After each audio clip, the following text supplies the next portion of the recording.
गौतम बुद्ध एक स्थान पर बैठकर साधना में लीन थे और कुछ देर के बाद उन्होंने अपनी आंखें खोली तो उन्होंने अपने प्रिय शिष्यों को अपने सामने पाया। सभी शिष्य गौतम बुद्ध से कुछ जानने के लिए आतुर थे। तभी एक शिष्य ने आगे बढ़कर कहा, हम जानना चाहते हैं कि उपदेशों का वास्तविक मूल्य क्या होता है।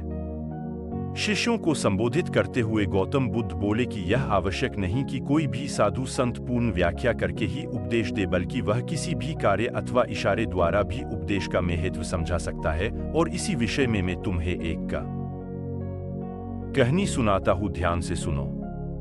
एक नगर में एक शेठ रहता था। उसके पास अपार धन संपदा थी और उसका व्यापार दूर दूर तक फैला हुआ था। एक दिन एक साधु उसके दरवाजे पर भिक्षा मांगने आया। तभी शेठ ने उसे भिक्षा दी और वह साधु जाने लगा तो शेठ ने उसे रोककर कहा, महाराज, मुझे कुछ उपदेश तो देते जाए। साधु ने शेठ की तरफ देखा और बोला, हफ्ते भर बाद जब वापस आऊंगा तब उपदेश दूंगा। अपने वादे के अनुसार साधु फिर आया और शेठ उसकी ही राह देख रहा था। शेठ ने उसे देने के लिए तरह तरह के पकवान तैयार कर रखे थे। साधु ने उसके आगे अपना कमंडल कर दिया, लेकिन शेठ जैसे ही कुछ पकवान डालने लगा तभी उसका हाथ वही के वही रुक गया। शेठ बोला, महाराज, इसमें तो कूड़ा है। तो साधु ने प्रश्न भरी निगाह से उसकी तरफ देखा। तभी शेठ ने कहा, इसे साफ कर दीजिए। साधु ने उसे साफ कर दिया।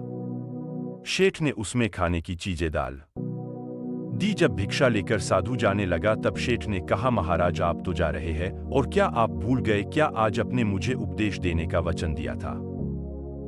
साधु बोला, क्या तुम्हें उपदेश नहीं मिला? तो सुनो, मेरे कमंडल में कूड़ा था, तब तुमने उसमें खाने की चीजें नहीं डाली बल्कि तुमने उसे साफ करवा लिया। इसी तरह तुम्हारे अंदर काम, क्रोध, लोभ और मोह आदि ना जाने कितनी बुराइयां भरी पड़ी है। पहले उन्हें साफ करो, तब तुम कुछ पा सकोगे। शेठ को साधु के उपदेश का महत्व समझ आया और उसने उसे अपने जीवन में ढालने का निर्णय लिया।